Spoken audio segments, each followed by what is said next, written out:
saudara-saudara yang dikasih Kristus, mari kita mengawali hari baru dengan mendengarkan firman Tuhan yang diambil dari Injil Matius bab 9 ayat 18 sampai dengan 26. Tuhan bersamamu. Inilah Injil suci menurut Santo Matius. Sekali peristiwa datanglah kepada Yesus seorang kepala rumah ibadat yang menyembah dia dan berkata, "Anakku perempuan baru saja meninggal, tetapi datanglah, letakkanlah tanganmu atasnya, maka ia akan hidup." Lalu Yesus pun bangun dan bersama murid-muridnya mengikuti orang itu. Pada waktu itu seorang wanita yang sudah 12 tahun lamanya menderita pendarahan, maju mendekati Yesus dari belakang dan menjamah jubahnya. Karena katanya dalam hati, "Asal kujamah saja jubahnya, aku akan sembuh." Tetapi Yesus berpaling dan memandang dia serta berkata, "Teguhkanlah hatimu, hai anakku, imanmu telah menyelamatkan dikau." Maka sejak saat itu juga sembuhlah wanita itu. Ketika Yesus tiba di rumah kepala rumah ibadat itu dan melihat peniup-peniup seruling serta orang banyak yang ribut, berkatalah ia, "Pergilah, karena anak ini tidak mati tetapi tidur." Tetapi mereka menertawakan dia. Setelah orang banyak itu diusir, Yesus masuk.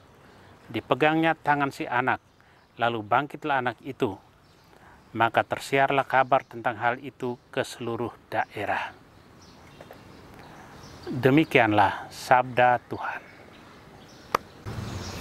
Saudara-saudara yang dikasih Kristus, tema yang akan kita renungkan hari ini, sembuh karena beriman. Kehadiran dan kedatangan Yesus ke tengah dunia sungguh-sungguh memberi harapan baru bagi mereka yang menderita. Kasih-Nya selalu menyapa umat manusia. Kasih-Nya bukan sebatas kata-kata, melainkan dalam perbuatan nyata yang membebaskan dan menyelamatkan manusia. Iman yang sungguh mendalam akan kuasa Yesus yang menyembuhkan, kita temukan dalam diri kepala rumah ibadat dan seorang perempuan yang sudah 12 tahun sakit pendarahan. Kepala rumah ibadat sudah tahu bahwa anak perempuannya sudah meninggal, namun ia masih percaya dengan kedatangan Yesus, anaknya akan hidup kembali.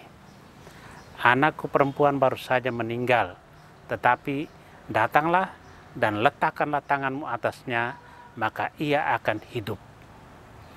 Dan sungguh benar, kedatangan Yesus membangunkan anak perempuan yang menurut mereka sudah mati itu. Iman serupa itu kita jumpai dalam diri perempuan yang sudah 12 tahun menderita pendarahan. Ia percaya akan kuasa penyembuhan yang ada dalam diri Yesus. Kepercayaan itu terungkap dalam kata-katanya, "Asal kujamah saja jubahnya, aku akan sembuh." Imannya akan Yesus menyembuhkan pendarahannya. Iman dan perbuatan dalam hidup harus seiring dan sejalan. Keduanya saling melengkapi. Hidup menjadi bermakna karena iman dan perbuatan. Hidup itu sungguh berharga, baik hidup pribadi maupun hidup orang lain. Meninggalnya anak perempuan membuat ayah itu sangat terpukul. Menderita sakit pendarahan selama 12 tahun membuat wanita itu terpuruk. Ayah itu membuat gerakan iman, menyembah Yesus dan mengungkapkan intensinya. "Datanglah, letakkan tanganmu atasnya, maka ia akan hidup." Wanita itu juga membuat gerakan iman, maju mendekat Yesus dari belakang, lalu menjamah jubahnya dengan intensi dalam hati, "Asal kujamah saja jubahnya, aku akan sembuh." Saudara terkasih, iman dan perbuatan menyatu dalam proses hidup sebagai orang Katolik. Membuat tanda salib adalah gerakan sederhana iman Katolik, namun maknanya sangat luhur. Pertanyaan untuk kita, gerakan iman apa yang sudah kita perbuat untuk kebaikan hidup orang lain dan perkembangan positif hidup kita sendiri? Tuhan memberkati kita. Amin. Marilah kita berdoa. Tuhan, pagi ini kembali kami naikkan syukur dan permohonan. Terima kasih sudah menjaga kami saat tidur maupun bangun. Terima kasih untuk udara sejuk dan segar pagi ini. Bukalah mata hati kami di awal hari ini. Mampukan kami memandang kemurahan dan karya-Mu, serta memuji dan memuliakan-Mu melalui pekerjaan dan pelayanan kami hari ini. Bimbinglah kami selalu untuk menyadari kesalahan kami dan bertobat, sehingga kami sungguh rendah hati, mau membuka hati dan siap menerima rahmat-Mu yang akan tinggal dalam hati kami.